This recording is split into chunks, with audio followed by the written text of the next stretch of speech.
All right, let's get right into this explainer. Today, we're unpacking the massive chain reaction stemming from the recent global oil shock.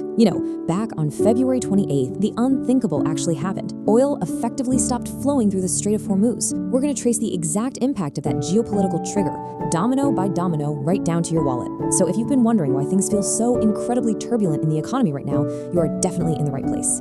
Here is our roadmap for today. We'll cover the Hormuz oil shock, the diesel domino effect, the stagflation trap, paralyzed governments, and finally, Wall Street versus Main Street. Let's start with part one, the Hormuz oil shock.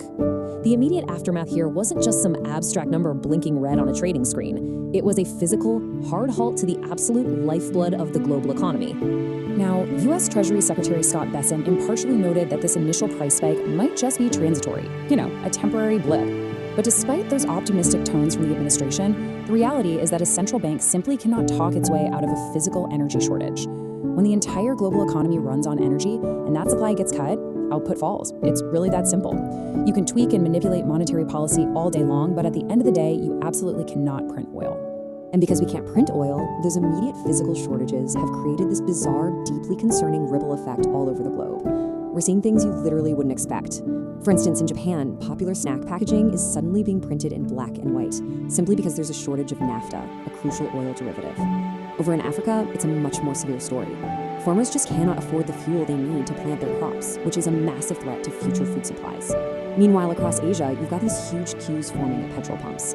The physical reality of this shortage is biting, and it's biting incredibly fast. Moving on to part two, the diesel domino effect.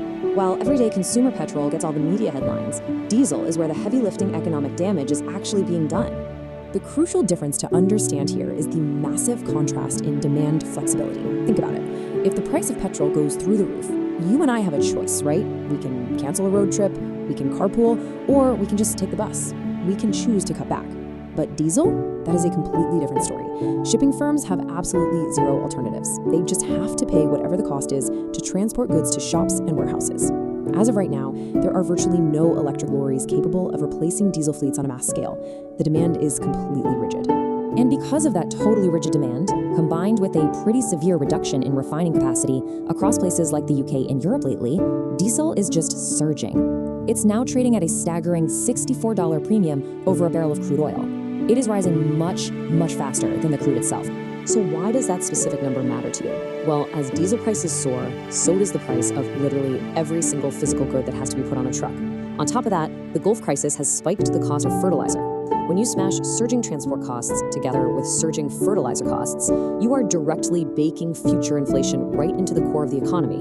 In fact, these combined pressures currently project food inflation to hit an astonishing 50% since 2021 over the coming 12 months.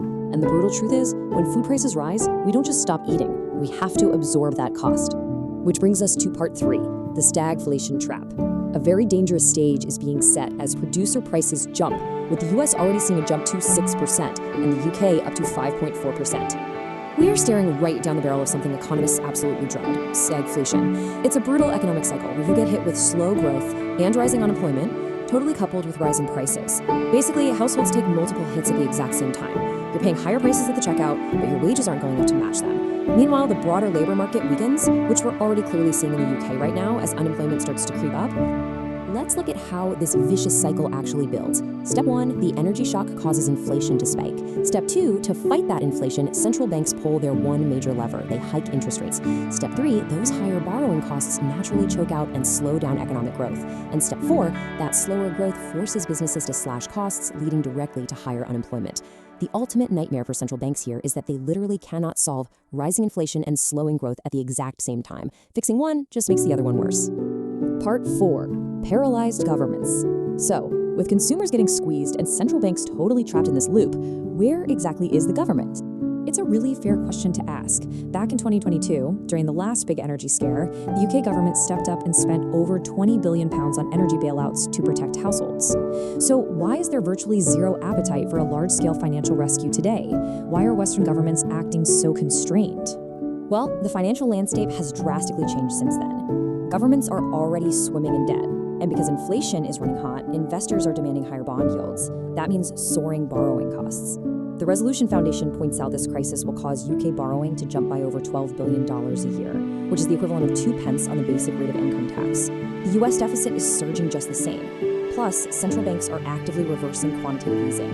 They are selling bonds, which makes it even harder and way more expensive for governments to borrow. Basically, the bond market is hanging like a sword of Damocles over governments right now, completely paralyzing their ability to just print relief money without triggering a total financial meltdown. So without the option of massive, sweeping bailouts, leaders are resorting to alternative and sometimes pretty desperate measures.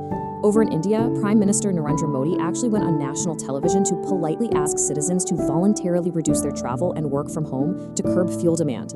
But, asking nicely rarely manages a massive crisis. Concurrently, other economic shocks are hitting hard. U.S. car firms are facing an absolute perfect storm, dealing with energy shortages while simultaneously absorbing 50% tariffs on imported aluminum. Meanwhile, Qatar, which is a massive exporter of liquefied natural gas, has seen its exports severely curtailed, putting the energy stability of nations that rely on gas for electricity pricing in serious jeopardy. And in this kind of chaotic environment, some nations are uniquely exposed. Take the UK, for example. As a net importer of gas and oil, it's incredibly vulnerable right now, and past policy decisions are acting as threat multipliers. For instance, during her premiership, Liz Truss sold off the UK's gas storage facilities.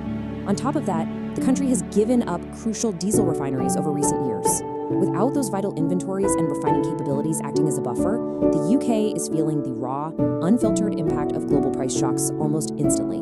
Which brings us to our final part, Part 5, Wall Street versus Main Street. If you've been watching the news, you're probably getting some wildly mixed signals about the actual health of the economy.